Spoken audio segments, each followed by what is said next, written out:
When it comes to lockdown here, we've actually been released of our lockdown as of I think 2.5 weeks ago now. The planes are starting to come back, and life is starting to boom in the streets, and tourists are starting to show up, and it's really great. Not all the hotels though.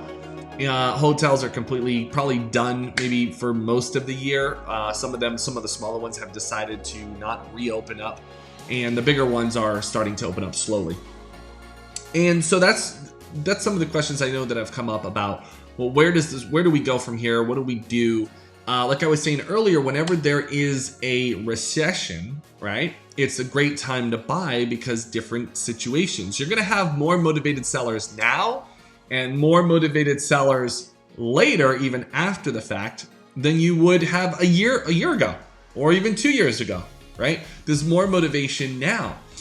And some of the key factors you're going to want to look at, when it comes to finding motivation and what's going on, I want to draw your attention. I don't know. I've been a consultant for 10 years, okay? And I'm part of a consulting firm.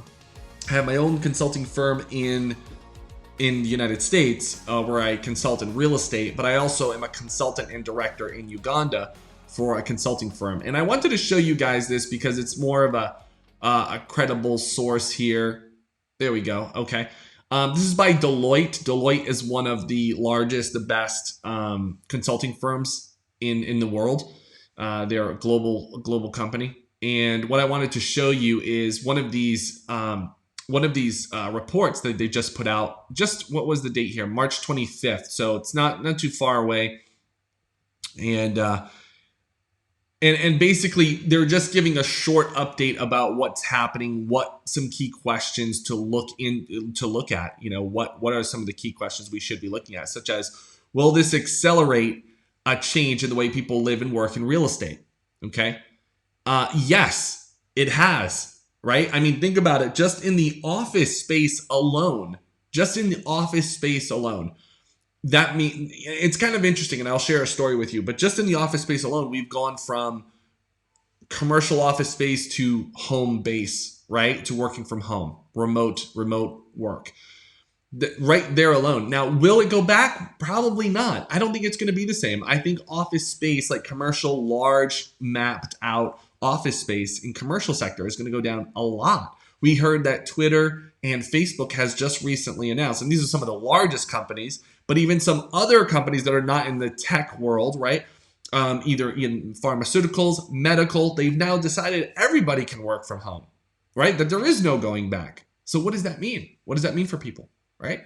So this actually opens the doors to co-working space, okay? Co-working space. For example, my office here, not this office, this is my short-term rental, short-term office, but my other office down the road, it's about a 5-minute walk from here.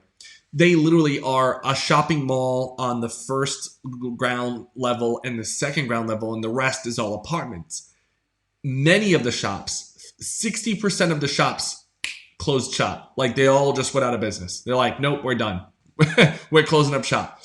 But what's interesting enough is that what they decided to do as of 2 weeks ago, they decided to make more co-working spaces, more office space. Why?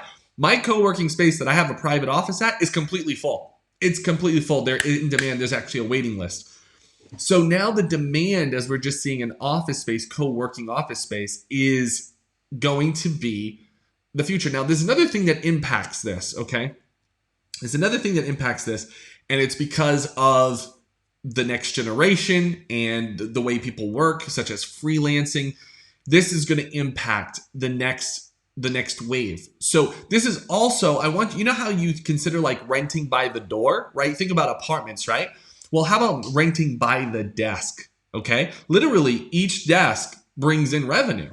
I want you to think about that. And the good thing about renting in co-working spaces, right, is there's no, how they say there's no tenants, trash, or toilets, right? Well, exactly. There isn't, but you're still getting X number of dollars per desk. Does that make sense? So I'll give you an example. Some people at our co-working space pay about $200 to $250 per month. Okay. Now, if you're in apartments, you want to get 150, ideally $200 per door. And that's not including, what do you call it? Like issues, right? Capital expenditures, right? That's just what you want to get at per door. Like that's a net, right? You want to be at that number, property management, all that stuff.